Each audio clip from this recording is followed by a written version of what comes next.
Ассалаумағалейкум, қайырлы күн құрметті көрермендер. Ағра Талқа каналының тұрақты көрермендеріне жалынды сәлем жолдаймыз.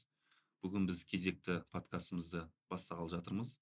Бүгін біз өте қызықты тақырыптар, қызықты білікті мамандар келіп отыр. Оның біріншісі Жалғасбаев Теміржан деген ағамыз. Ауыл шаруашылығы бойынша кәсіпкер, жаңа технологиялар бойынша өте мықты білікті маман. Қазақстан еліміздегі қарқынды баулардың дамуына, олардың кең ауқатты жайылуына бірден бір септігін тигізген ағамыз.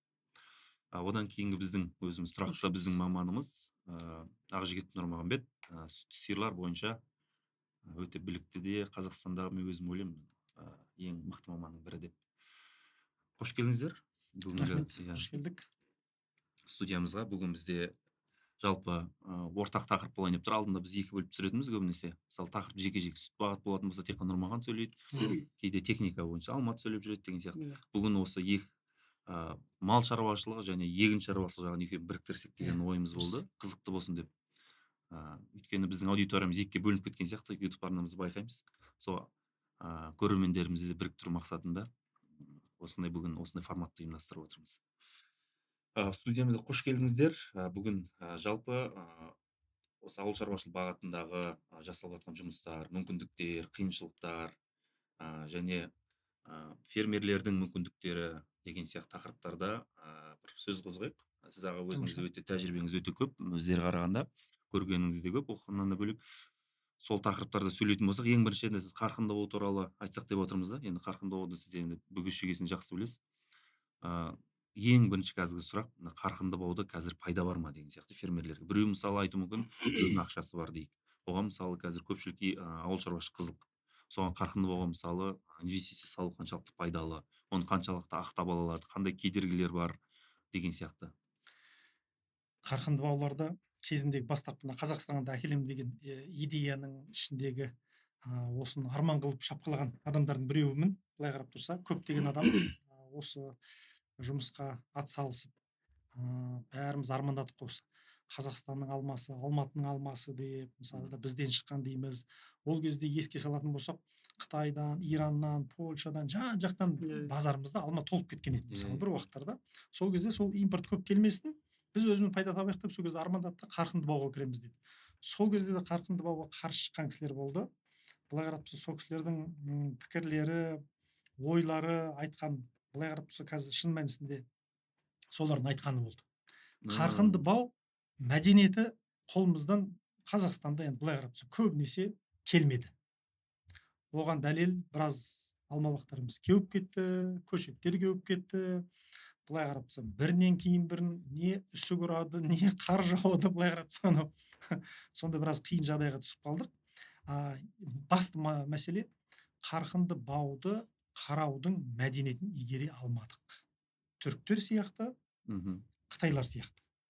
Және Европаның адамдары тіптен айтпай ақ қояйын. Олар бірінші сыныпты 80 тонна, 100 тонна 1 гектардан кәдімгідей алма алып отырса, біз соның 30-40 тоннасын әрең жетіп отырмыз, былай қарап тұрса, біраз егемен. Тіпті жетемей деп отырмыз, былай қарап тұрса. Сондықтан бұл мәселеге мемлекет тағы да араласып, кішкене көмектесіп, ғалымдарды араластырып, біраз талқылау қажет болған, қатты қажет. Әйтпесе, бұның алдындағы жылдары Польшаның алмасы бізге жетпейтін тұғын. Бағасы келмейді, сапасы онша керек емес. Осы 2024-тің көктемі, 2024-тің қысынан бастап магазиндерде шетелдің алмасы толып тұр. Былтыр өнім болмады ғой, кейін өсу көріп кетті көбісіне. Сондай жағдай. Бұл мәселеге... Бұл жерде сонда адами факторлардан ба жоқ ол? Адами фактор көбінесе. Көбінесе адами фактор. Әйтпесе, ақшасы жоқ деп айтпаймын. Қаншама кәсіпкерлер мысалы ақшаны төгіп жатыр ойдағыдай. Яғни бұл қарқынды баулардан мысалы бүкіл Қазақстан бойынша мен білетін 4-5 мекеме бар. Керемет аяқта тұр. Өте жақсы. Өйткені олар үсік болсын, басқа болсын, қандай да қиындық болса да шалынбай, өйткені басқа бизнестері бар, басқа жағынан ақша түсіп тұр, сол жақтан сүйемелдеп өз-өзін кәдімгідей көтеріп алды. Ол кісілердің жағдайы өте жақсы. Керемет бетке ұстар. Мысалы, шетелден келетін делегациялар болатын болса, мен сол кісілерге телефон соғып, өз бағыма емес, сол кісілерге апарамын. Бұл жерде жаңа айтқандай қосымша кәсіптер бар деп тұрсыз ғой. Бірақ оның қосымша кәсіп болмайтын болса, оны негізі жүргізе алуға бола ма негізі? Қосымша кәсіп болмаған кісілерге осы жұмысты қатты үлкен гектарлап емес, аздау. 5 гектар, 10 гектар шаман келетіндей. шама келетіндей, жақсы келетіндей, 1-2 адамның керемет игере алатын жұмысы өте жақсы. Бұл бақты егумен ғана тынбайды, ол жерде қанша обработкасы бар, несі бар, Иә. суғаруда бөлек ана Иә. тамшылап қанша литрлеп суға не істелу керек. Мысалы 50 тонна, 60 тонна алып отқан бақтар бар, мен танимын. Жақсы. Иә. $1 сатып отыр. $1. Мен танитын, араласып жүрген өзіміздің жігіттер осы салада. Ал ол 1-2 адам болатын болса, 10-20 адамды да танимын, игере алмай жатыр. Түсіндіңіз ба? Сондықтан бұл жұмысқа сәл үлкен дайындықпен, кішкене бір қаржы бір қор болатын болса, ондай болатын болса, айтқанымдай 1 гектардан жаңағыдай долларға шығатын болсақ, 40-50 мың доллар пайда түсетіндей, теңгеге шығатын болсақ, 20 миллион теңге осындай сауда жасайтындай, бұл бизнес. Бұл негізінде жақсы бизнес. Біз бұны не үшін кірдік? Сол кездегі Қазақстандағы алманың дәмі ерекше. Біз арабтарға апарып көрсеттік, орыстарға, түріктерге ерекше керемет. Бір коробка алманы әкеп қоясыз бөлмеге, кездесу болатын бөлмеге кезде, бүкіл бөлмені иіс шығып тұрады. Олар таңғалады, бір нәрсе септіңіз бе дейді. Көке, не себеміз? Біз себетінін де білмейміз ғой оны. Өзінің табиғи дәмі, өзінің табиғи иісі. Ол жағынан керемес. Былай қарап тұрсаң, бүкіл әлемдік деңгейде бәсекелестікке шыдай алатындай жұмыс бұл. Мен ойлаймын, бүгін бұның уақытысы келмеген шығар. Мүмкін бұған сәл кештеу қайттан оралатын шығар. Біздің мәдениет деңгейі, білім деңгейіміз, мәдениет деңгейіміз ұштаспаған шығар оған бірдей. Оны қараудың өзіне көңіл бөлмейді. Кей жағдайда ағаш болды, ексен болды, жеміс береді деп ойлайды, тура сондай әңгіме ғой. Бізде де тура сондай. Сиыр болды, мен айдап жіберемін, кеше сау балам 40 литр деп ойлайды. Мүлдем бөлек нәрсе ғой. Бір кісілер болды, Қарқынды алма бақтарын аралаймыз ғой көп. Не беріп атсыз, қандай ода берейін алып десем, бақ маған бірінші берсін дейді. Мен содан кейін беремін дейді. Мен ол керісінше болмай ма десем, жоқ болмайды дейді. Біздің тура сол барлығымызда бір нәрсе ғой. Түсінде жағдай тура сол. Айдап жібереді, 40 литрға барған кезде мен витамин беремін дейді. Ол 40 литрға апару үшін витамин беруім керек сен бірінші. Ондай түсінігі жоқ та, ол біздің бәле білім деңгейімізбен анаған деген көзқарасымыздың екеуінің ұштаспағандығы. Мүлде сол жерде бізде қазір сиырларды қалай жалпы ондай жақсы кәсіп болып санала ма қазір бізде? Пайдасы бар, қанша уақытта негізі кез келген кәсіпке бүтін нүктесіне дейін жақсы технологиясы бар ғой жасалу. Ол жаңа сиырды алдым, қойдым емес, оларға әр күн азықтандыруың бар, басқасы бар. Шаралар дұрыс жүргізетін болса, ол жерде міндетті түрде ол жемісін береді. Бізде, например, бізде мәселен сиырды тумай тұрып, уже келесі туғанға дайындайсың. Келесі туғанда сүт алу үшін осы ателда сен оны дайындайсың, осы туған кезде лактацияның соңғы жағынан бастап, туғаннан кейін көбісі ойлайды, бастаймын деп. Бізде тумай тұрып бастасаң, ананы витамин дұрыс беріп, туғанға дайындасаң, ол келесі туған кезде лактация деп айтады бізде. Сол кезде дұрыс береді. Тура сол сияқты бақты да сіздің айтып отырғаныңыз тура сол. Мен бір жыл алдын ала. Бір жыл алдын ала дайындалса, ол келесі жыл жемісін береді. Өйткені ағаштар дұрыс обрезка жасамаса, бүршіктің ішінде гүл пайда болмаса, келесі жылғы ол жеміс бермейді. Тура сондай бізде де бір жыл бұрын оның сүйектің құрамындағы, сүйектегі витаминнің зат алмасу процесі, кальцийдің шығып кіруі, еттен сүйекке, сүйектен қанға өтуі, соның бәрін дұрыс реттемесе, азықтан туғаннан кейін ол өледі, немесе ұзақ өмір сүрмейді, немесе дұрыс сүт бере алмайды. Соны біз тумай тұрып заранее алдын ала қалыптастырамыз, алдын ала дайындаймыз. Тура сол жерде біздің әлі мәдениетіміз оған жеткен жоқ та. Бұл жерде айналып келгенде не болып бір адамды факторлерге байланысты болып тұр ма, жоқ, мысалы маман жетіспей ма, жоқ әлде кім соған мысалы инвестиция салып жатқан адамдардың тағы да қосымша ақша салғысы келмегеннен ба? Білім деңгейі. Білім деңгейі, Нұрекең жақсы айтады, көзқарас. Енді Түркияны, Қытайды соңғы 2 жылда көп аралап жүр. Қытайда өткенде бір ай қалды. Бұның алдында сауда жұмыстарымен барушы, қазір тек қана ауыл аралаймын. Тек қана ауыл. Ауылдарлардан басқасына аралаймын. Енді Қытайдағы шаруалар, білім біздің адамдардан қатты керемет алға кетті деп айтамаймын. Аллаға шүкір, біздің халқымыз өте білімді. Жылдам алады, қабылдайды. Тәртіп жетпейді. Қытайда дисциплина. О жақта ауыл әкімі жем-шөп қалай дайындап жатсың, себу-оборот қалай болып жатыр. Қалаған жеріңе мынаны билай мақта еге салам, мына жерге 2 рет 3 рет қызылша еге салам дегенге толық тыйым салынады. Ойыңа келген істейтін болса, мемлекет келеді да, толық мысырып тастайды.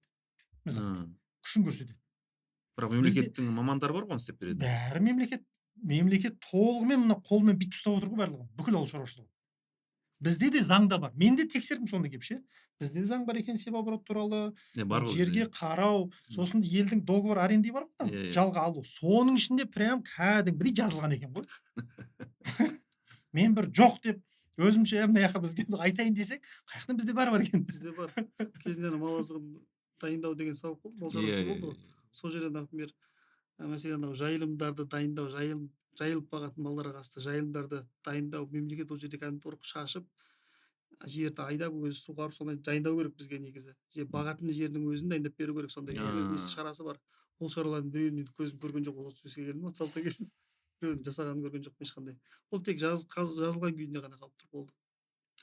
Бұл мәдениет. Бізде мынандай нәрсе де бар ғой, кейде мысалы бізге ол қаншалықты мемлекет қадағалайды болса, біз мемлекетте қатты мықты мамандар отқан жоқ қой жерде. Жалпы технология жағынан деймін да. Жоқ онда бар ма? Мысалы ауылдық жерлерде қай бір мықты Бұл технологтар мәселенің бір-ақ шешімі ғой. Маман өзінің орнына отырмайынша халық қасірет шегеді деген тура осы сөз да. Ана жоғарыда отырған кісілер өзінің маман емес ешқайсысы отырған.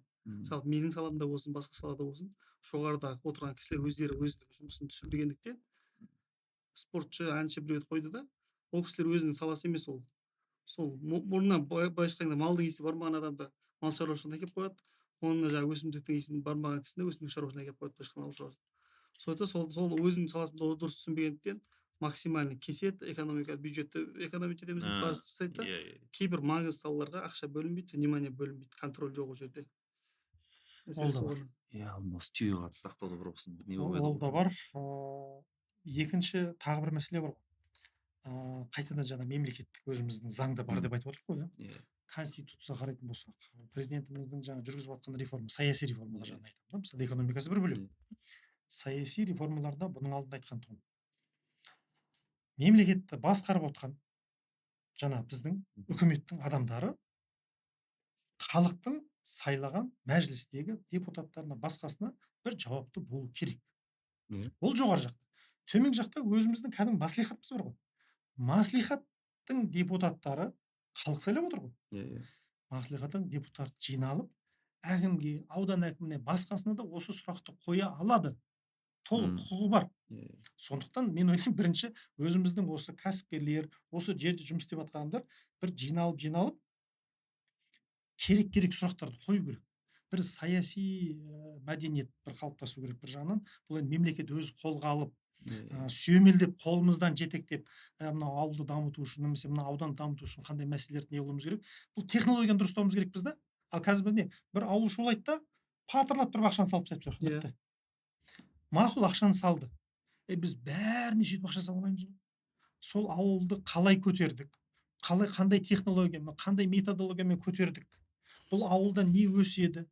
Бұл ауылдың сүтті сиырлары сүтті жағына жақсы ма, әлде майлы жағына жақсы ма? Өзіңіз білесіз, сүттің майлылығы басқасы кейбір сырдың сорттарына симменталдың осыны алмаса болмайды. Ал соны істеп жатқан адам аз болып тұр ғой қазір. Соны қолға ала алмай жатырмыз. Мына жерде бір енді туындайды бір сұрақ. Енді тамырынан бастайтын болсақ деймін да, мысалы әңгімені. Мысалы, мен білетін, Нұрма ханым жақсы біледі, мысалы бізде көп сиырлар шетелден алып келінеді, құнажындар, дұрыс қой? Иә, сосын толығымен. 99% Сосын бізде қарқынды баулардағы көшеттер шетелден алып келінеді. Толығымен. Соған байланысты не бізде тәлімбақтар жоқ көшет дайындайтын, не бізде жаңағыдай сүтті сиырлар дайындайтын бір не шаруашылықтар жоқ. Осы жайында сөйлесеңізші. Не үшін бізде шетелден алып келеміз құнажынды және көшеттерді? Енді оның алдында бірінші рет жауап берген екен осы бойынша Нұрекең. Бұл жалпы бізде жоқ емес, бізде бар.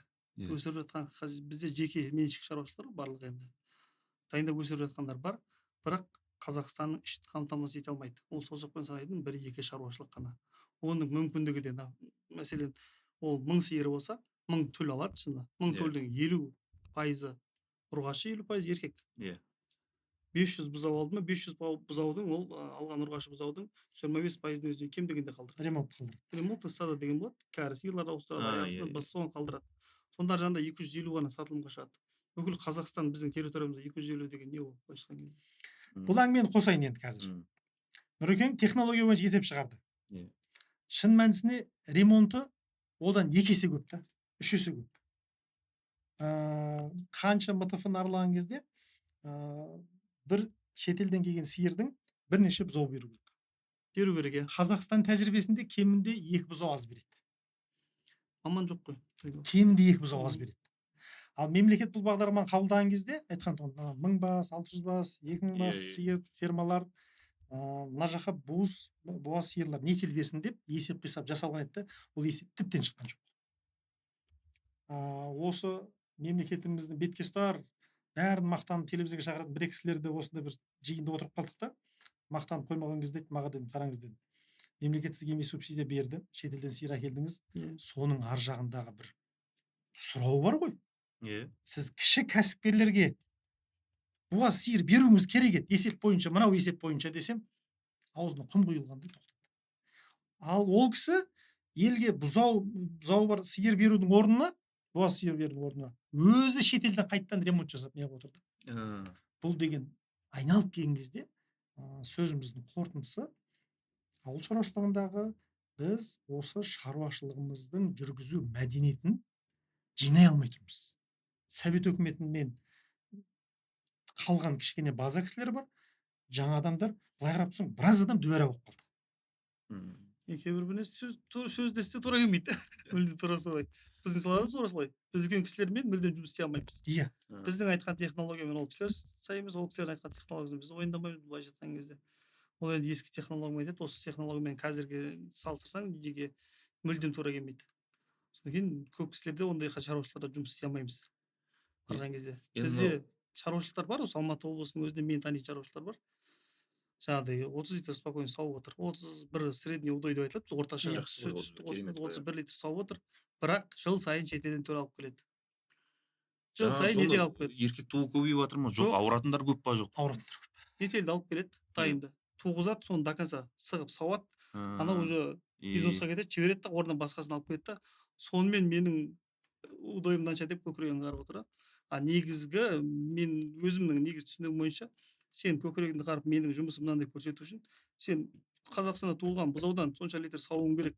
Өзіміздің нағыз мына өзімізде өскен, өзімізде туылған. Бізде жаңағы жалпы көп жердің мамандары біздің салада, мен айтамын, ауыл шаруашылығы, сүтті шаруашылық бойынша салада бізде қазақ тілді Қазақстанның немен азаматтары өте аз. Осы жерге 20% құрамай екен негізгі. Консультацияда өкінішке орай 20% да құрамайды. Құрамайды. Өйткені бізде украинецтер көп, белорустар, ең кемі орысты Россияның адында жүрген. Германияда жақта айтпай ақ қойған, ол жақтан көп шақырады. Жоқ, оларда не қауіп бар мысалы? Не олар не түсіне бермей ме, жоқ қалай сонда? Ол келіп кететін адам біріншіден, екіншіден ол жақта кейбір мамандар, мойындалмаған мамандар біздікілер маман деп алып келеді. Ақшасы екен төмендеу. Ол түсінбеуі де мүмкін, ол уақыты кетеді, ақшасын алады, кетеді. Ал конечный итогта ол ответ бермейтін адам. Сол үшін мен көп шаруашылар айтады деп, шаруалардың өзіміздегі мамандарды бағалай білу керек. Істей алатын мамандар бізде бар, үйретіп жатыр, істеп жатқан жігіттер бар.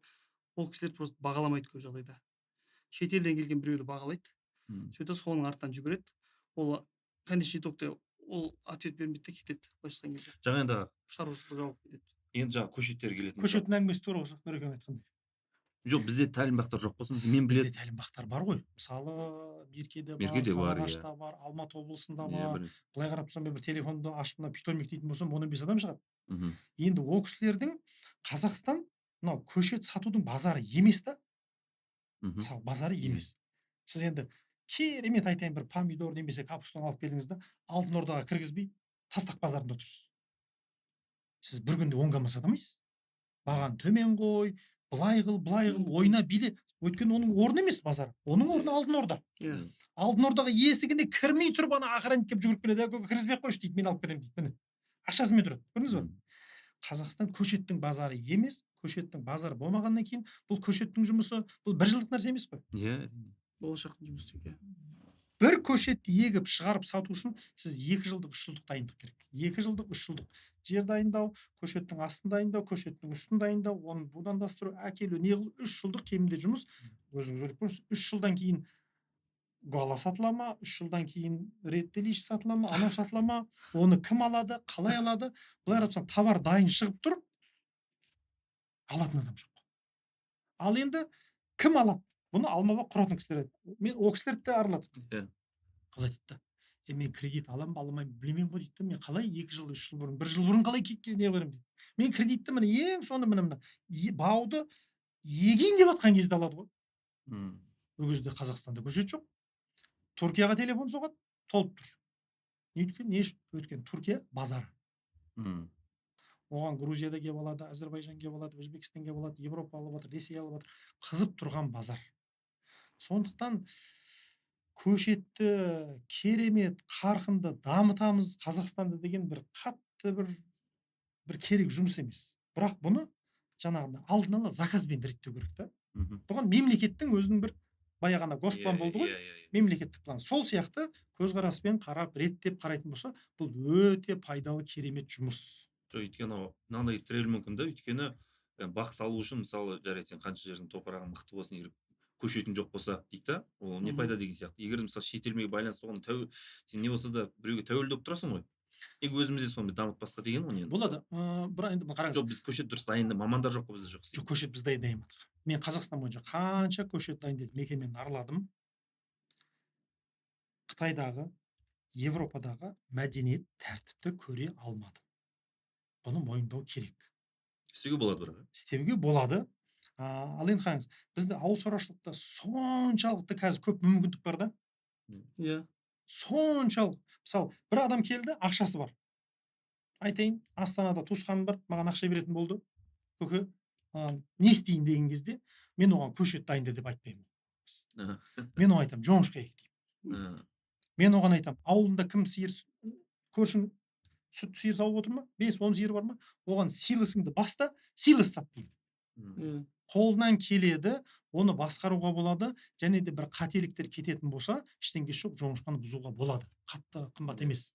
Ал сіз көшетті дұрыс салмадыңыз, немесе екінші жыл дұрыс қарамадыңыз, көшетті бұзып, қайтадан орнына көшет егуге болады, бірақ сіз біреуден тапсырыс алып отырсыз ғой.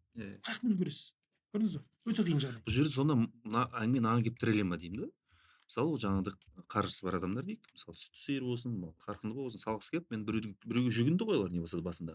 Олар осындай деп айтылды. Сонда айналып келгенде бір дұрыс кеңесшілер аз болып тұр ма, жоқ бізде дұрыс бағыт беріп жүреді. Неге олар соншалықты көп шығындалды? Жаңа өзіңіз айтқан қаншамыз қурап қалды дедіңіз. Жаңағы сиырлардағы ойлау деген нәрсе жоқ біріншіден. Жоқ, мамандар дұрыс түсіндірмей ме, жоқ, сол мамандар тыңдамай ма, жоқ, не мәселе? Сосын біз көп салған кезде салады, бүгін ертең ақша алғысы келеді. Жылдам. Ұзақ уақытқа қарамайды. Сол үшін де жаңағыдай ғой, тура мәселе осылай. Дайын, тойнеп тұрған 7 айлық маған буаз керек дейді. Хозяйство ашылып жатыр, шаруашылық. 2 жыл строительство жүреді, 2 жыл бойында ойламайды, ол маған мал керек ертең осындай уақытта ашыламын деп. Ол шаруашылығын бітіреді да, маған 2 айда туатын сиыр керек дейді. 2 айда туатын сиыр Қазақстан тауып бере алмайды, ондай мүмкіншілік жоқ. Бізде айс бар ма? Нестен шығарады? Айсқа сен мәселен көктемде берсең, күзде саған береді дайындап. Өсіріп ол сен 2 айдың ішінде туатын саған сиыр тауып бере алмайды, ондай жоқ ол Қазақстанда өзгентай болған кейін. Сол үшін қай Европаға санайды, Нидерландқа шығады, Австрияға шығады, тон жаққа шығады. Кімде дайын тұрған бар, ол жерде кішігірім шаруалар өте көп. 100 бас, 50 бас, әрқайсысынан ортада жаңағыдай сатумен айналысатын бір мекемелер бар. Мына алады да, ортадағы мекемеге заявка бересің, заказыңда переплатасын жасайсың. Мынадан барып 10 құнажын, мынадан 20 құнажын алады да, жиналған кезде 100 бас, 1000 бас болып. Саған дайын әкеліп береді. 7 айлық керек пе? 7 айлық, 5 айлық керек, 5 айлық. А бізде ондай просто жоқ та, мүмкіндік жоқ, ондай шаруашылықтар саған бере алмайды. Өздігі жаңағыдай әрең дірілдеп сауып отыр, арасында жаңағы өлтіріп алатыны бар. Біз азық дайындаудың өзінде бізде әлі ол қалыптасқан жоқ. Мамандарды жоқ қанша бізде. Түсіндіріп келе жатыр, қабылдай алмайды. Тура сен айтқан нәрсені қабылдай алмайды. Или мойындағысы келмейді кейбір шаруашылықтар сен айтқаныңда. Азық дайындауда сапасы жағынан бізде бастысы, менде силос болса болды. Главное, менде силос бар, малың аш емес қой дейді. Маған ол силостың болғанынан не қажеті бар? 20 килограмм силос жейді, оның ішінде құрамындағы жас сіңімді пайдалы зат 20% ғана. Ал Европада сол 20 килограмм жейді, бірақ сіңімді зат 40-50%. Мұны қайда жатыр? Сүт қаяқтан шығады? Ол объемда емес мәселе. Мәселе оның құрамындағы сіңімді пайдалы заттың құрамында. Соны ол дайындау үшін технология керек, оны дайындау үшін маман керек. Оны сосын барып уақытымен дайындау керек. Жаңағыдай 1 күн 2 күн өтіп кеткеннен кейін ол уже өзінің пайдасын түсіре бастайды. Ол силос болмайды. Кристаллизацияға айналып кетеді. Зерно. Ол сіңбейді. Сосын барып бізде жаңағы технология қымбат трактор басқалар. Сосын біреуді нанимать етеді, біреу жаңалықта объем тез ұрып шығу үшін оған пышақтарын көбейтеді да. арасын үлкен қылып кесіп береді, главное силос дайындап бердім, болды, ақшасын алып кетеді. Мгм. Анан каждый дәнді бүйтіп езіп сіңімділігін арттыру керек. Ол дән езілмесе, дәннің көптігінен пайда жоқ. Ол сыртындағы тұрған пленка қабатын сиырдың қарнына жара алмайды оны ешқашан. Өту керек. Жейді, транзитпен қайтып шығып кетеді. Просто берді, мына жақтан шықты, болды. Пайдасы жоқ, сіңіп, ол сиыр ағзаға сіңіп, мына жақтан сүт шығу керек қой. Иә, Ондай иә. мәселе жоқ бізде. Оның барлығы, например, жаңағы трактор айдап жүрген кісінің мәдениеті болу керек, жаңағыдай айтып жатқан. Мәдениет ол культура Иә, жаңағы. иә. Иә. Ол жаңағы дұрыс дайындау білу керек. Пышағын да осы орнымен қойып, максимально майдалау керек, дәнді де 2-3-ке бөлу керек ішінен. Мгм. Сосын заказ беріп жатқан кісінің түсінігі дұрыс болу керек. Маған бүгін керек, ертең керек емес маған. Міне силос міне емін ба, 2000 тонна кетем ба? Мен 3 күнде жауап бітіруім керек. Мгм. Біздікілер 1 айға дейін жауатын хозяйстволар бар. 1 ай. Оның Ну, әр ол слойының сапасы түгі кетеді қамады. әрқайсысы. Мгм. Сол мәселе сода. Ана кісінің түсінігінің Енді жетпегендігі бізде немесе жарайды, мынау енді біраз мәселелер бар ғой, бірақ бізде болашақта болған енді бұдан пайда көріп бұл саланы дамытуға мүмкіндіктер бар ғой негізі, ар жағында. мынау сүтті сиыр тапсырма береді да. Мысалы да, осыншама силос керек, 2000 тонна силос керек болды. 2000 тонна силосты мысалы мен қазір жұмыс істеп отқан мекемелер бар. Біздегі мамандар есептеп бере алады. Мына жерден қанша силос алуға болады. иә. Бір топырақтың анализін алады да, мына жерден осынша силос алуға болады. Осы жерге мысалы 2000, 10.000 тонна силос басатын мекемелер бар, біз конвейер жасап береміз. Мынаны мына аптар olsun, мынаны келесі аптар olsun, мынаны келесі. Сөйтіп бөлеміз. Сосын қанша машина тасиды, соны бөлеміз. Сосын мына силосты ертең жиған кезде қарамараздатчиканан кесіп алады ғой. Кеседі, не қылады, өйткені су астына кетіп қалады, жоғары жаққа кеуіп кетеді, өйтеді, бүйтеді, әртүрлі жағдай бар. Соны есеп қисабын бәрін есепке көнетін нәрсе бұл. Бір не рисктерді есептеу керек қой осындай. Иә. Бұл үлкен мекемеге қатысты мен айтқан мысалы кеңесті. Израиль мемлекеті бізге жақын, мысалы Татарстанда осында өткенде осыны не қылдық. Олар кормовой центр жасады. Мысалы бізді қолға алатын нәрсе сол. Мен қанша жаңағы оның алдында айттым ғой, Жамбыл облысының сүтті сиыр бағдарламасын қандай жалпы дамыта аламыз ба деген сұраққа жауап іздеп 1 апта қорасын араладық, азынан кешке дейін. Оған Түркияның маманын шақырдым, Астанадағы бір ағамды шақырдым, осы саладағы маманды, Қаныбек деген кісі. Ол жаңағы үлкен ауқымды 1200-ден жоғары қарай МТФ-лардың проектісін жасайтын кісілер мысалы да. Олар Американың несі технологиясымен. Сол кезде бәрін аралаған кезде жем шөп әркімдікі әртүрлі. Көршімнен көрдім, ан жақтан көрдім. Ортақ жүйе жоқ. Ортақ жүйе жоқ. Ортақ жүйе деген кезде бұл жерде елден сұранатыным, біз бір жақты бір жолды табуымыз керек. Не шамамызға қарай бір жол, немесе дұрыс жол. Дұрыс жолды таңдайтын болсақ, ол бір технологияны таңдаймыз да, соған керекті қаржының деңгейін жеткізуіміз керек. Немесе айтамыз, біздің қаржымыз мынау, түсінігіміз мынау, бопты. Осыған қатысты қандай жол? Не мынау бірінші шығу керек қой. Біз екеуінің ортасында дүбәрә болып қалдық, барлығымыз ше. Біз анау жаңа дамыған елдер сияқты істегіміз келеді, бірақ өйстен жағдан келмей қалады. Содан кейін мынау орта өнімді аламай қаласың, ортаға. Біз телевизорден жаңағы 30 дамыған мемлекет кіріп кеткенбіз. Ол телевизорде жаңа хабардан біз ол жаққа кіріп соның ішінде жүрміз. Шын мәнісінде ол 30 дамыған мемлекет кімдер, қаяқта екен хабар жоқ адамдар өте көп.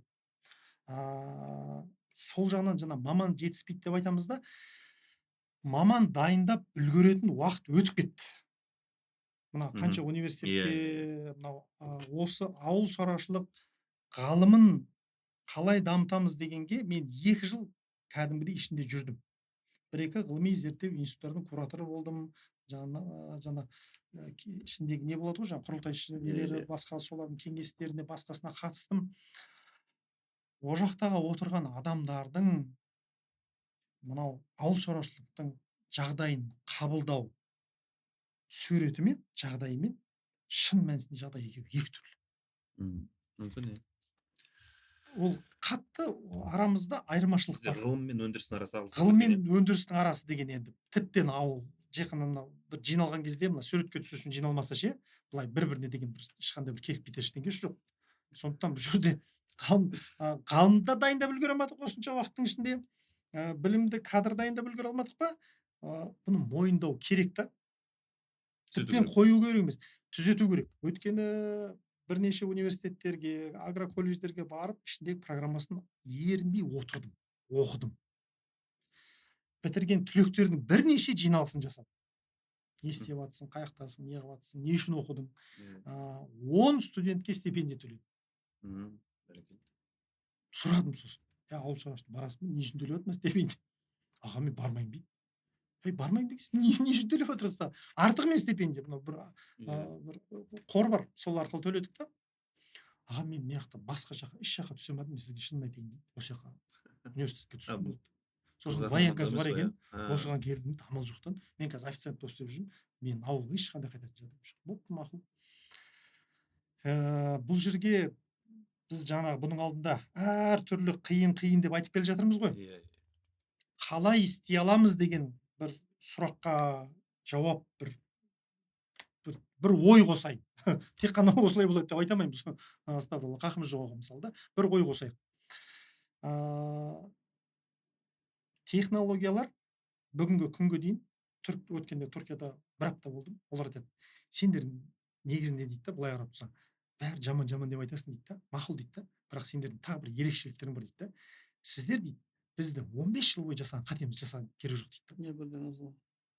Сізден келіп, біз мынау Европадан, Голландиядан, басқасынан қызығып, Америкадан қызығамыз көбінесе дейді да. Біз солардың алған технологиямызды мына жаққа жерсіндіреміз, енгіземіз, мынау диханның күнделікті өміріне енгіземіз деп әбден жұмыс жасады дейді да. Сол бүкіл жасаған қателіктерімізді келіп алыңыздар дейді. Енді ол триз деген бір не бар ғой, бір методика, методология. Триз деген бар ғой, иә. Сол жердегі айтатын жақсы нәрсесі бар да, негізі сол жерде біраз видеоларын қарадым. Жаңа сіз айтқан әңгіме ғой. Олар айтады да, мысалы бір нені мәселені шешіп отыр студенттермен. Сосын олар айтады, мына былай істейміз, мына бір двигательді қозғап отыр. Сосын соның бір шешіммен келді соңында. Өйткені жаңа кісі айтып отыр, негізін қалған кісі, триз лекция оқып отыр. Бұны шешуге дейді, ғалымның осыны айналысқанына 7 жыл уақыт кеткен дейді, негізі. Бірақ сендерді талқылау, осы ой бөлісу арқылы 2-5 минуттың ішінде шешілген дейді, мәселен. Сол сияқты мүмкін жаңағындай сабағын бір жақтың технологиясын алатын кезде, мысалы Түркия болсын, Европа болсын алатын кезде мүмкін олардан бір несін алу керек шығар. Қалай бастадыңыздар, мысалы, мынандай қателіктер болды, оны біз былай шештік, мынандай қателік болды, оны біз былай шештік деген сияқты бір несімен. Оны құдайға шүкір, жоба басқару мәдениеті бар, мысалы управление проектім бар. Оны да жақсы меңгеріп жатырмыз. Қазақстанда ауыл шаруашылығында жақсы меңгеріліп жатыр. Ол да бір жетіскенде меңгерген жоқпыз, әбден банкрот болып, қораға кіріп, ақшамыздың бәрін басына су құйып, сөйтіп қана ақыл кіріп жатыр да. Былай қарап тұрсам, мына ақыл мына бір интернеттен оқып алған ақыл емес. Қазір біз бөлісіп отқан тәжірибеміз таза терімізбен, еңбектермен тапқан ақшадан айырылып осындай жағдай келдік мысалы да. Түркияның, Қытайдың осы екі мемлекетті көп зерттедім. Европаны зерттеп көрдім, былай да былай менталитетіміз қатты келмейді екен. Тіптен келмейді екен. Тіптен алға кетіп қалған екен. Тіптен алға кетіп қалған.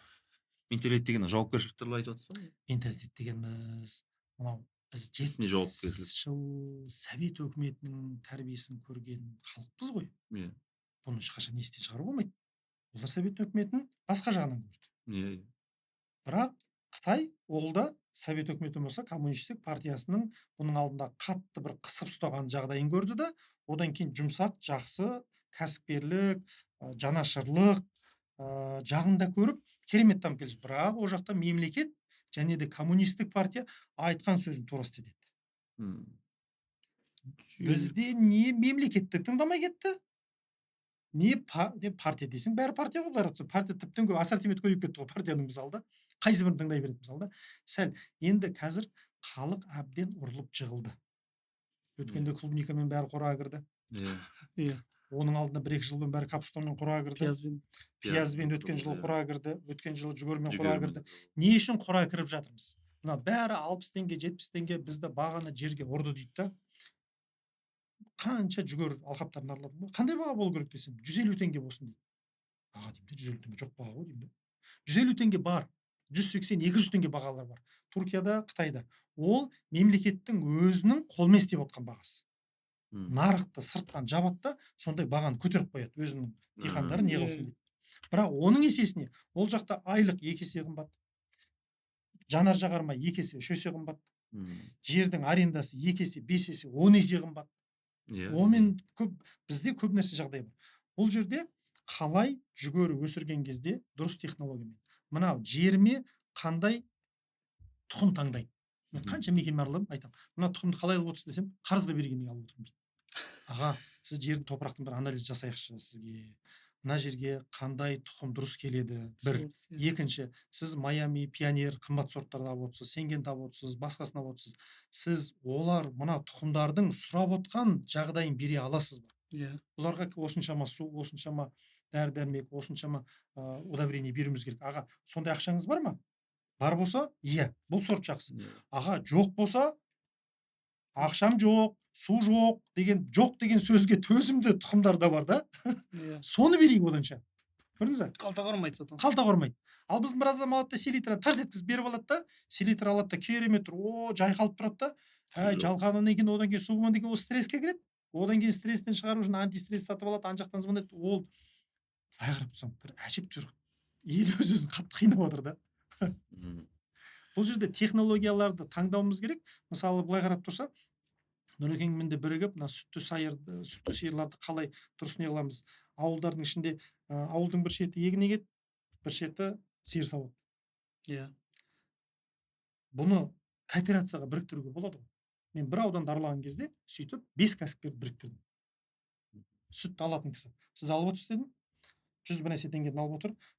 Сүт өткізетін 20 адам келді. Жарты ақшасын сіздердің счеттарыңызға, жарты ақшасын силос беретін кісілерге беруге разысыздар ма? Разымыз деді. Силос басатын жігіттер айтты. Силос баса аласыңдар ғой. Силостың ямы жоқ деді. Өзім ерінбей барып, силостың ямасын тауып келдім совет өкіметінен. Аштық, не қылдық, силостың ямасын көрсеттім. Былай қарапсам, бұл 2 күнде істелінген жұмыс та. Алып кет. Әрбір бірігіп жұмыс жасап болған соң. Ол анау силос егетін адамға не ол силос егіп сату керек. Мына малы бар адам силос алады. Силос бар адам сиыр сауғаннан кейін сүт өткізеді. Ошақанда круговорот. Соны біздікер бір-біріне мынандай да айналдырған жемді, например, ара қостанайдан алады да өзінің жемін басқа біреуге сатады. Деп айналдырып просто өзінің жолын өзі ұзартып отқан адамдар. Кәсіпкерлер, осы ауыл шаруашылығындағы адамдар бірге алса, бір ауылдың адамдары немесе ағайындар, біреу жаңа егін салатындар, біреу жаңа ет пен сүт бағытында бір-бірлеріне жеткілікті болатын болса, осыларға ақыл кеңес беретін бір жолды таңдап бере алатын мамандар бар. Менде бар, мен мамандарды танимын, мысалы шақыра аламын. Осында жандарында жүріп, 1 жыл, 2 жыл толығымен жүріп сөйтіп алып кетуге болады. Мынау клубниканы мысалы. Клубниканы өсірді, не сортына қараған жоқ, кімге сатам деп қараған жоқ. Енді қазіргі базарда клубника 400 теңге деймін. Ол енді бір-ақ күн уақыт болғанда негізінде 1000 теңгеден 800 теңгеден жоғарыда. Ол не клубника шоколадер жарамайды. Келесі 2000 теңгені сатайын десе, оған келмейді. Не банк жабуға келмей тұр. Бағасы қымбат. Ни туда, ни суда болып қалды да. Оданша бір сортты егу керек еді, қымбат сортынан жаңағыдай 2000 теңгеде килосын сатуға. Оның қарауы, басқасын мүлдем бөлек. Тасымалдауға, сақталуы Немесе жақсы. екіншісі, мынаны банкқа жағамыз ба, немесе былай қыламыз, былай есеп қисабын шығарып, сөйтіп не қылу керек еді да. Онда есеп қисап жасалған жоқ. Тура сол мәселе. Барлығы 1000 теңге, 2000 теңге, 4000 теңгеде клубника сатылып жатыр екен. Мына бәрі бай болып жатыр екен деп алды да көшетті кімнен алды деп сұрадым, ғой бәрі аралап ше. Көшет сататын адамдар емес, жай басқа нәрсе сатып отқан адамдар көшет сатып алған ғой. Көшет сатып кеткен ба? Көшет сатып кеткен ғой былай қарапсың ше. Не сатып отқанын да білмейді ана кісі былай қарапсың ше. Қай сорт ол, бұяқа сіңе ма, ол қандай қанша күн хабар жоқ тіптен. Тура сол бізге көп хабарласады да, бір күнде бір 20 адамнан 40 адамға звондайды маған күнде. Телефон тынбайды. Мен сүтті сиыр туралы шаруашылық ашайын деп едім. ютубтан көрдім, осы біреуден телефонын алдым, бір нәрсе қылдым, звондайды. Сосын бірінші қоятын сұрақ, аға сүт не істейсің? Сүтті пирог жасайсың ба өзің, сыр шығарасың ба, сары май шығарасың ба, құрт шығарасың ба? Ол өзінің әлі бағытын өзі таңдамаған адам да. Соған қандай кеңес бересің? Ол сыр шығарам десем, мынандай породқа таңда. Иә.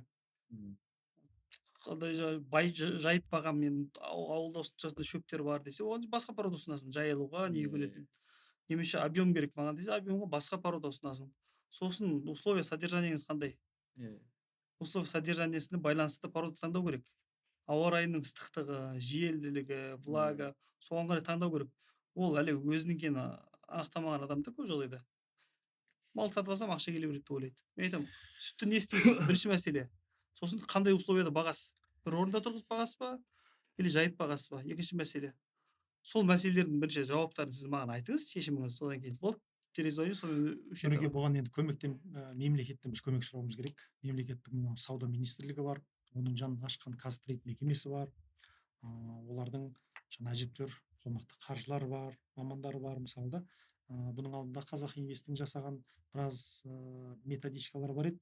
Енді көбі сол жалпылама болып шықты да. Иә, Мемлекетпен мен бірнеше жыл жұмыс істегеннен Иә. кейін ыыы, басқа жақты елдер қалай істеп жатқанын көресің да, кішкене ішің ашиды. Айтайын десең бір жамандаған сияқты боласың, бірақ бұл жерде жамандаған емес. Бұл кәдімгідей қарап тұрсаң шаруаның жан айқайы ғой. Мына ел сүтті не істейтінін білмейді. Мысалы біздің кейбір аудандарымыз бар, таулы, салқын, шыбын шіркей аз. Керемет анау майлы сүт шығатын жерлер. Мгм. Ана жақтан шыққан сыр бар ма? Айбай, оның қандай бағасы бар, керемет. Ол жақтан керемет ірімшік шығады. Бірақ ана кісілер оны толыққанды ақшасын шығара алмай отыр да ана жерде. Мгм. Соны түсіну керек та. Анау бұның алдында Минсельхозда біздің ауыл шаруашылық министрлігінде, осыны қай министрлігінде бір керемет бағдарлама болды. Специализация регионов деген шықты орысшасы. Иә. Әр ауылдың, ауданның қандай бағыты бар. Ой, презентациялар керемет, есеп қисап, бәрі қайттан шкафта қалды. Қаяқта кім қалды? Бір уақыттар кластер деген сөз мода болды. Иә, Өте жақсы сөз. Өте керемет. Әлі күнге дейін мен мына кластердің болуын Өзбекстанда сияқты да. иә, Өзбекстанда кейбір кластерлер жақсы, бірақ біраз кластер қиналып қалды. Олар да қатты кетіп қалды да кішкене. Қайттан еске алып, қолға алып, специализация районов әр ауылдың, мысалы Мерке ауданында керемет ірімшік шығады. Ал ірімшік шығарып отқан кісілерді аралап шықтым. Біразы тіркелмеген кәсіпкер ретінде, біразы газды үйдің газы қылып алып отыр да. Негізінде ол кәсіпкерлік газ ғой былай қарасаң. Оның тарифі басқа болу керек. Оның бәрін ережесін орындамаса, дұрыс сертификат шықпайды. Сертификат шықпаса, магазинге кіре алмайды. Магазинге кірмесе, ертең бұны экспорт жасай алмайды. Біздің ірімшігіміз нағыз экспорт болатын керемет жағдай. Ол ана аэропортта, басқа жерде де кәдімгі фокусмен тұратын болса, болмайтын шоколадталғанша ана ірімшікті аласың ғой. Ірімшік шоколады деп па? Ірімшік шоколады мысалы, не деген керемет әдемі шығады ше. Анау әр жағынан тойымды, әр жағынан пайдалы. Бала шағада зиян жоқ несі мысалы. Амал жоқтан жаңа чипсы ғана неғып кетеміз да. Бұлар мүмкіндік өте көп шынымен де. Мына өз жолымызды таба алсақ, ол үшін жаңағындай адамдар өздерінің ниеттерін кіммен бірге алам, бірге алмай бірнеше адам жеке-жеке бұны істеу өте қиын. Мысалы, капуста шығарып отқан бір ауыл біріксе, мына капустаның қай сортын кім қашан конвейерге кетті. Иә. Біз кіммен конкурентпіз? Мына пекинский капуста, жылдам ерте шығатын капуста кіммен конкурентпіз? Египеттен келе ма? Ан жақтан келе ма? Мына жақтан келе ма? Фудситиге барды, бәріміз сөйлесіп шықты. Фудситиден үлгермейді екенбіз. Так, мына жаққа барайық. Орал жағына, Екатеринбург. Пожалуйста, сізді қанша аптектер? Біз сіздерге қанша күннің ішінде жеткізіп бере аламыз? Қалай салқындап берейік? Немесе мына капустаны жинаған кезде жылдам сорттап, әрқайсысына штрих-кодын жапсырып берейік та, 1 тонналық 500 килограммды палетке салып берейік. Ақшасын бересіз ба? Болады ғой келісуге. Өткені қараңызшы, екінші жағынан қанша, мен өзім Мәскеуде оқыдым. Олар айтады, біз бірінші товар алған кезде Қазақстанға барғымыз келеді дейді. Барамыз да дейді. Дұрыс товар дайындап беретін кәсіпкер болмағаннан кейін амал жоқ. Қырғызстанға жібереміз адамдарымыз, амал жоқ, Өзбекстанға жібереміз. О жақтан біздің айтқанымызды дайындайды да алып келеді дейді. Ал енді қызықты қараңыз. Күніне 28-30 КАМАЗ товар кіретін бір мекемеге бардым. 5 склады бар екен. Тоқтамайды жаңағы. Айтады, біз сіздермен қатты жұмыс істегіміз келеді, бірақ шаршадық дейді. Келесіздер, товар көп деп айтасыздар, жоқсыздар дейді. Ал шын мәнісінде сізден шыққан қауын өзбектің қауыны болып бізде сатылады дейді. Сізден шыққан арбуз өзбектің арбузы болып сатылады дейді. Өткенде Қазақстаннан бір товар келеді деп ешкім миына кіріп шықпайды дейді. Өзбекстан деп айта саламыз. Өткенде базарда сатып жатқан өзік, тәжік, Әзербайжан. 3 кісілер. Біздің қаншама қазақ бай кәсіпкерлеріміз бар. Мен бірнешеуін айттым. Мына Фудситиден 4-5 бір павильон алыңыздаршы. Екатеринбургтан базар ашыңыздаршы, жағдайларыңыз бар ғой. Мысалы, иә дейді да, сонымен әңгіме болып қалады. Айтып отырмын, мына қоғамның ішінде міндетті түрде бірігетін, осындай біріктіре алатын, елге сөзін өткізе алатын біраз кісілер шығады, Құдай қаласа. Сол кісілерге методология жағынан технология жағынан толыққанды мысалы Нұрекен екеуміз ақ біраз жерге апара аламыз. мүмкін оны не істеу керек шығар, мүмкін бір мысалы біреу егіншілікпен айналысса да бүгін бір үлгісін көрсете білу керек шығар деген ба адамдарға.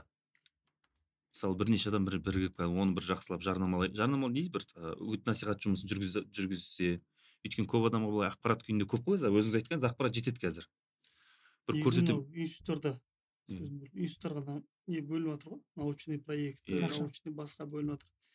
Негізі оның бағыты сол научный проектіні бір ауылға немесе бір кәсіпорынға енгізіп, соны ары қарай жүргізіп кету ғой негізгі бағыты. Сол жасалған күйінше қалып жатыр. өйткені Негізі осы жақтан спрос болу керек та. Жаңағы ірімшігі бар ма, құрты бар ма, соны дайындау технологиясын бір ауылға барып салсын, мемлекет беріп тұр ақшасын. Соны жалпы сол жерден кәсіпкерлерді жиналып ортадан толық жүргізіп көрсетіп, біреуіне табыстасын, міне осыны ары қарап алыңыздар. Бізде Сол ғылымда идеяға қарап даму керек ғылымда та. бізде соңында не қойды екен, ғылыми жобаның соңында өндіріске ұсыныс деген не болады да, бір жарты қағаз болады да, Ол жер өндіріске ұсыныс. ұсыныс қана болады. Өзі мұғалімдер болмаса институт адамдар өздері талқылайды да болды, қол қойып кетеді ар жерде болды. Ол да бір амал жоқтан жағдай. Бұл жерде кәсіпкермен тығыз байланыс жоқ ол жерде. Келеді, печат қойдырады, кетеді былай. Оның бір себебін айтайын. Мен бұның ішінде жүрдім ғой енді. Мысалы қауынғақ жасаудың технологиясын бір университет жақсылап тұрып зерттеп осыған әдемі жұмыс жасады жоба. Немесе жаңа құрт, ірімшік, басқа. Олардың жаңағы мемлекеттен ұтып алатын уақытысы мен кәсіпкердің жұмыс істеу уақытысы екеуі бір-біріне келмейді да. Кәсіпкер егін егіп кетті, анау ұтып алып жазда келеді. Осы жағдайды мынау сіздер білесіздер ғой, Нанотстың қаншама ғылыми зерттеу коллективтері, қаншама жүздеген адам айлықсыз отыр мысалы. Айлықтарын 1 ай, 2 ай, 3 ай кешіктіріп отқан кісілер бар мысалы. Былай қарапсаң енді бір өте бір ыңғайсыз жағдай. Осыған бір ұсыныс жасадым. Орысша айтайын ба? ПЦВ деген нәрсені 1 жылға тоқтатайық дедім. Бір нәрсе деген нәрселерді 1 жылға тоқтатайық та, бәрін кәдімгі жалпы айлыққа 1 жылға өткізейік та. Минфиннан түсетін ақшаларың бар. Минсельхоз, Минобразование түсетін ақшалардың уақытысын туралайықшы. Өйткені мемлекеттен келетін, тапсырыспен келетін ақша, мына бүкіл біздің ғалымдарымызды қылмысты іске итермелеп тұр да. Өйткені анау конкурсты ұтпай жатып, мына жақтан оқып тастап қояды. Әрине сонда бар. Әй, заңды оқысаң ғана қарама-қайшы келеді деп бір нәрсе былай талқыладық. Енді не істейді? Қараңызшы. Әсіресе анау 1 жылдық тоқтап, ортаға бір мораторий беріп, кәсіпкерлерді шақырып, ауыл аралап, мына ауылға цемент алып, мына ауылға галштин, мына ауылға ақбас, мына ауылға мынандай. Қай жерге ет, қай жерге сүт мысалда, 1-2 ақ осындай жобаны алатын болса, қолға ше, айтып отырмын ғой, мемлекет бөлініп жатқан, ақша бөлініп жатыр, бөлінбей жатыр емес. Ақша бөлініп жатыр, штаттағы адамдар жұмыс істеп отыр, кәсіпкер, әрқайсысы өзінің күйімен жүр. Мынау бір сұрақ туындайды да, мен біз дамып жатырық дейді да, мысалы, ал енді алдында бір 10-15 жылға қарағанда жақсы дамып келе жатыр ауыл шаруашылығы. Біз ба? Артып келе жатыр деген сияқты, мамандар келе жатыр, жастар деген сияқты. Мысалы, Нұрмаханда мысалы 5 жыл алдын Нұрмахан жоқ еді деген сияқты. Қазір мысалы Нұрмахан көпшілік таниды. Жағынан бізде де келе жатыр ғой деймін да. Осы себепті жақсы білікті мамандардың арқасында шаруашылықтар жақсы болып келе жатыр. Шаруашылық өздері де дамып келе жатыр дегенде енді салыстырмалы түрде. Бірақ бұған бізде де тағы нәрсе бар, ол да нарық қой, қазір ашық нарық қой әлемде. Бұл жерде біздің көрші Өзбекстан бар. Өйткені жұмыс күші өте арзан, Қырғызстан тұр деген сияқты. Сол сияқты біздің алдағы уақытта негізі бұл егіншілік болсын, мал шаруашылығы болсын, бір неде ұстап тұра аламыз, осы бір пайдасы кеп тұратын бір кәсіп ретінде. Аналармен бәсекелесті ескере отырып, көршілермен. Олар да біз зерттеу мүмкін мысалы. 4 мемлекетті өзім білетін, барып, көріп, сөйлесіп, осы салада кісілермен араласып жүрген. Айтайын, біз дамып жатыр деп, енді өзімізді мақтау үшін тойда бұлай айтсақ болады. Бір-бірімізді мақтап, енді кейбір кісілер айтады ғой, критика айтсаң, өсетін ел өзін мақтап жүреді дейді. Мен айтамын, мақұл, мақтаймыз. Бірақ бір той бойы мақтамайық деймін да, бір 5 минут мақтайды да, қалған шындықты айтайық та. Сол сияқты мақтана берсек мақтанатын жағдай бар. Бірақ осы соңғы 5 жылдың ішінде Ресей қайда кетті, соны қараңыз. Соңғы 5-ақ жыл. 10 жылда айтпай ақ. Соңғы 5-10 жылдың ішінде Ресей қайда кетті, Қытай қайда кетті. Жанымызда көршін айтайын. міне 2. Ой, біз қырғызға қарағанда, кәжікке қарағанда, бір уақыттар түркменге қарағанда жақсымыз деп жүрген біздің мемлекетте. Түркменнің теплицалары мынау Өзбекстанды банкрот қылып жатыр қазір. Бізге де әсер етіп Ал отыр. бізге әсер етіп жатыр. Ол қайда кетті қарап тұрсаңыз. Біз қазіргі дамып келе жатыр деп көрінеді, бірақ бұның бағасы қанша? Былай есептеп қараса, ауыл шаруашылық министрлігі сіз бен біздің қалтамыздан біз бюджетпіз ғой. Қазақстан мемлекетінің бәрімізде Салық төлейміз. салық төлейміз, бір азаматымыз. Азаматтық куәлігіміз бар. 1 миллиардқа жақын жыл сайын субсидия ақша бөлініп жатыр. 1 миллиардқа жақын Доллар. ақша. Доллар. 1 миллиард деген аз ақша емес. Мына біздің субсидия бөліп жатқан ақша біздің жанымызда мемлекеттерде ондай жағдай жоқ. Субсидия бермейді көп Сондықтан жерлерде. біз бәсекелестік жағынан Қазақстанның ішінде жаңағыда айтып отырмын ғой, жиналыстарда айтуымызға болады, біз кереметпіз, алда келе жатырмыз, осыншама PhD дайындадық, осыншама докторымыз бар деп айтсақ болады, бірақ шын мәнісінде біз қатты ұтылып жатырмыз. Әлемдік деңгейде біз ерекше арттамыз. Ерекше арттамыз. Мүмкіндік бола тұр. Мүмкіндік бола тұр. Ресей 10 рубль, 11 рубльден арпа бидайын жүгерісін сатып тұр. Зиян шегіп отыр ма? Шегіп отқан жоқ. Одан сайын бүкіл әлемдік нарықтағы әлемдік базардың ие болам деп отыр. Ал қараңыз.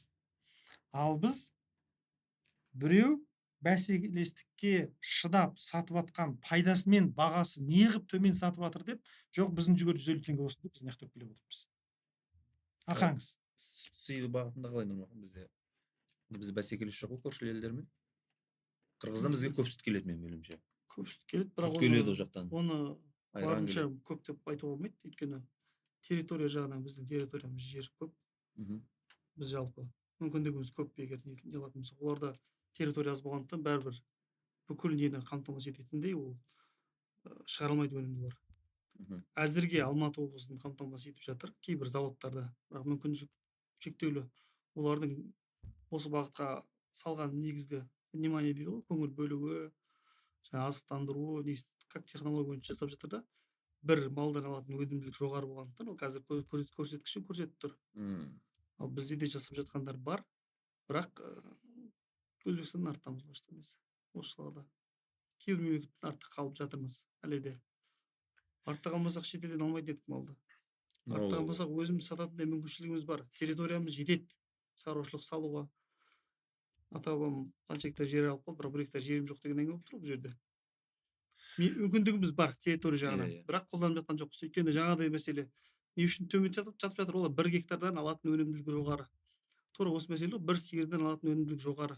Бір жылда 1 сиырдан 10 тонна сүт алуға болады, жай қарапайым тілде. Біздің ауылда отырған сиырлар 2 тонна сүт береді, ауылды сиырлар. 8 тонна қайда дегенге. 8 тонна алған кезде анау көбірек пайда шығады, шығын азаяды ол кезде. Кейбір кісілерге түсіндіресің. Соны айтқан жауап өткенде жазып жіберді комментарийда. Олай жем жесем, мен де сүт беретін едім ғой деген. Жақсы айтты. Ол әлі сен айтқанда сен өзіңді қабылдай алмайды, миына қоса алмайды ол. Оған не үшін жем бересің, ол деген өзі барып жайылып келу керек қой дейді. Міне айналып келгенде мынандай болып тұр ғой, мәселе көп бізде дейді да. Қателіктер көп, кемшіліктер көп, бірақ бізде мүмкіндіктер бар ғой. Біздің ерекшелігіміз бар, еліміздің мүмкіндігіміз бар деген сияқты. Жасап жатқандар бар. Енді мысалы мен білетін жаңа басында сөйлескен сияқты, мысалы бізде Delphi деген компания жұмыс істеді. Әлі де жұмыс істеп келе жатқан білемін. Осы алдындары 2-3 жыл алдын бір қатты жұмыс істеді. Университеттермен бірікті. Олардың онлайн мектебі болды. Мен де соның бір түлегімін, соларды оқыдық, онлайн оқыдық енді. Арасында бір тәжірибелік сабағына да барып, оларда бір не салып қойдық, қалай айтсам болады. Стационар соқты. Ол жерде қарқынды бол неше түрлі сорттарын алып келді. Ол жерде керек десеңіз кейде бір адамдардың алмаға аллергиясы бар екен.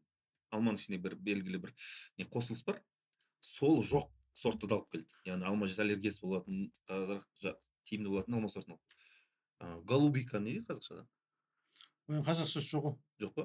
Голубика екті ол, алмұртты алып келді, черешня алшалардың түрлерін алып келді. Жан-жақтарға шығып нелер мектеп семинарлар ұйымдастырды. Сосын ішінде олардың бір артықшылығы жеке-жеке маман бар. Мысалы Алма дейсіз ба, алманың өз маманы бар. Суару дейсіз ба, суарудың өз маманы бар. Олар жай адам емес, кәдімгідей не дейді, өндірісте жұмыс істеп келген. Сосын ана бір өз маман, бір жұлқып тұрған мамандары.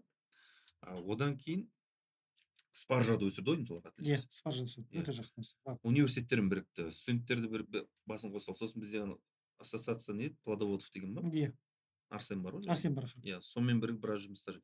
Мысалы ойлаймын, неге бізде де сондай жасамасқа деймін да. Жаңа басында Нұрмахан айтқандай, шетелден келген маман, ол бәрібір шетелде негізі ол. Мына жерден анау не дейді анау жастайынан осы жердегі бүкіл несін көріп өскен маман бөлек болады бәрібір. Неге біздің елімізде сол сияқты, мысалы Дельфи сияқты ол өте бір мектеп қалыптастырмасқа? Теміржан аға, өзіңіз қалай ойлайсыз осы? Әбден болады. Мынау шетелде барып көргенбіз ғой, қызығамыз ғой. Олар мына суреттегідей компьютердің Windows несі болады ғой, заставка сияқты сондай болады да, былай қарасаң ойлады да анау бір суретші салған шығар деп ойлайсың басында мысалы да. Енді Голландияны аралаған кезде, Италияны аралаған кезде әлемге дейін сол жерде салған суреттерін біраз адам ше таңғалып көреді да. Не деген әдемі. Түп түзу, тап тинақтай, ақшасын тауып отыр. Германияда кішкентай бір ауылға бардық. Кешке таман полядан шықтық, келді, кешке таман тамақтанамыз деп, тамақтанатын жерге алып келді. Былай қарап тұрсаң, Алматының қақ ортасында ресторан сияқты жер. Ауылда. Ауылда.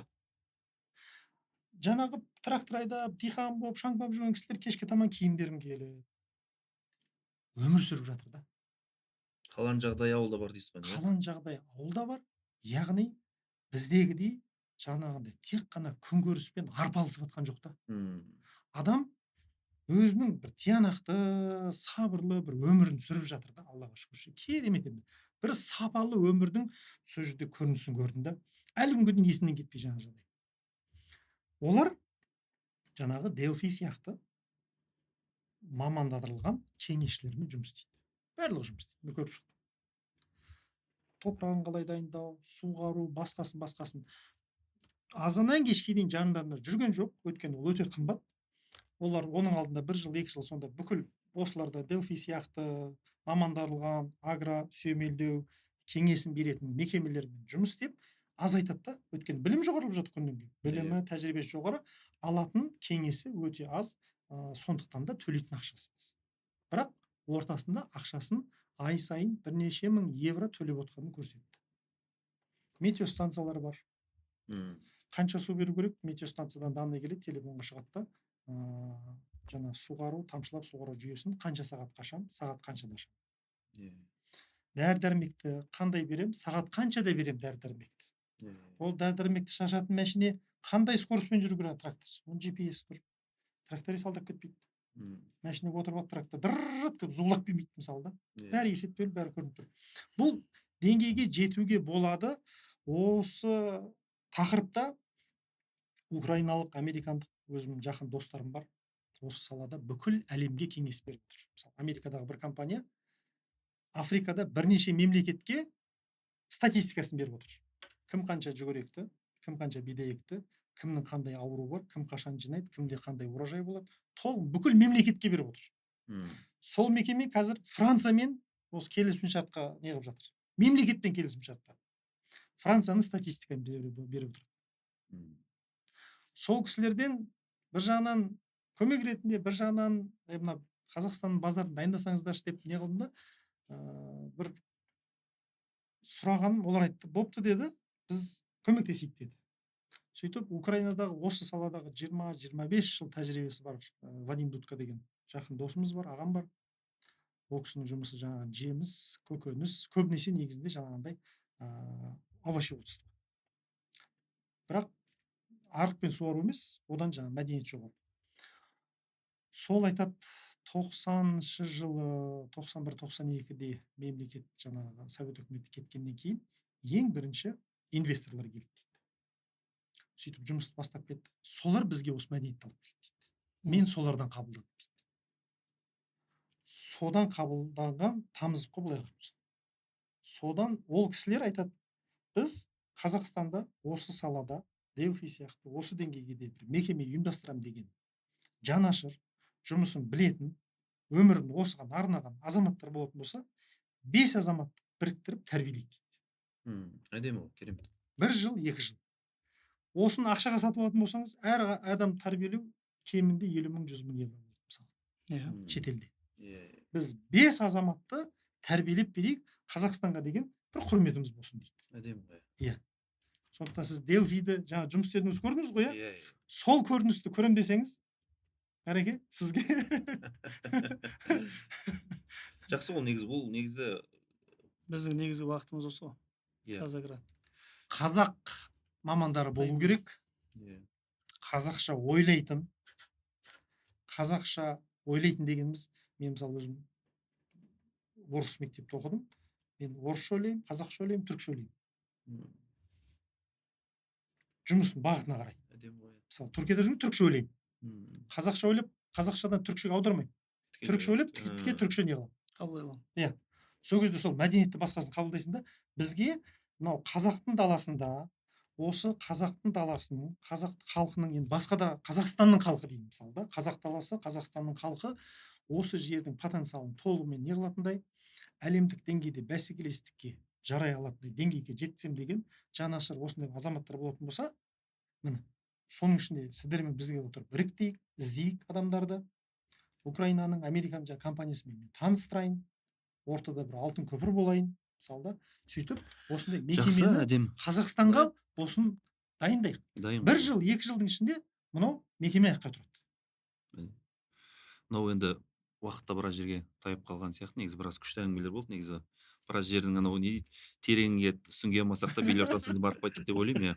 Мына бізде бір екі мәселе бар айтып өтетін маңызды мәселелеріміз деп ойлаймын. Біріншісі Нұрмахан осы жақында қанша бүгін неше? 9 ма? 4-5 күннен кейін Ұлыбританияға кетіп бір жол жүріп барады. Тамаша. Иә, бұл керемет не дейді, бұл Нұрмахан енді сол жақтың технологиясын көріп келген келіп тұр ғой, солай ғой? Иә, әрине, барған Иә, жерден бұл сабақ алмасаң болмайсың ғой. соған енді Құдай қаласа Нұрмаханнан сол жақтан бір жақсы бір контенттер күтеміз. Сол жақтан бір алып келеді дегенде бұл. Иә. Өйткені не десек болады, енді бұл ертең Нұрмаханнан алып келген бір ақпарат тәжірибесі бұл бүкіл елге жарайды деп ойлаймыз, үміттенеміз көп халықтарға. Одан кейінгі бір мәселе жаңа кімнің осы Қарқынды болу жөніндегі бір жақсы бір мамам жүрген ағамыз өткенде дүниеден өткен екен. Иә. Нұрлан ағамыз, Құралов Нұрлан деген азамат, керемет азамат шіркін.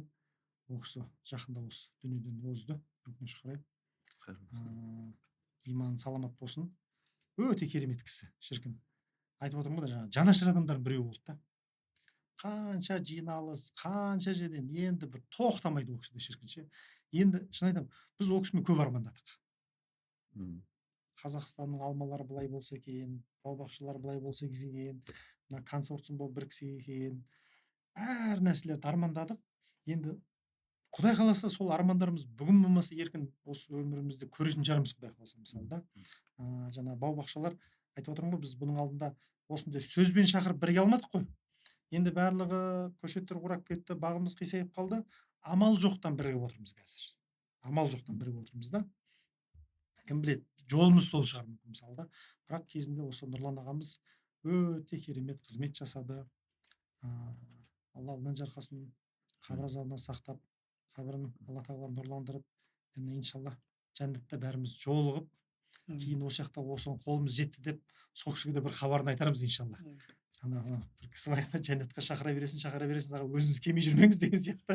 Құдай қаласа жәннатта жолға иншалла. Енді соңғы дұрыс, қайыр қаза оңай емес, тас түскен жерін ауыр дейді ғой.